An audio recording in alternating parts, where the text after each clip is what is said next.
تایلند کردن کشور رو. اینجا سعادت‌آباد بلوار 24 متری شده مکان بیزینس دخترها، میان تنفروشی میکنن.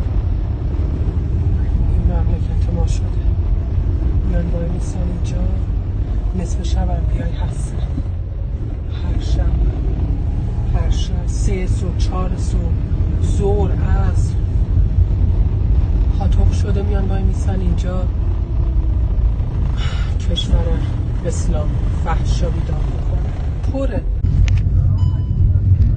میدون فرهنگ شده بیزینس، همه دخترها میان وای میسن اینجا کاسبی. بیا که دیگه بیا که چیز نیست بابا، این اصلا بدتره.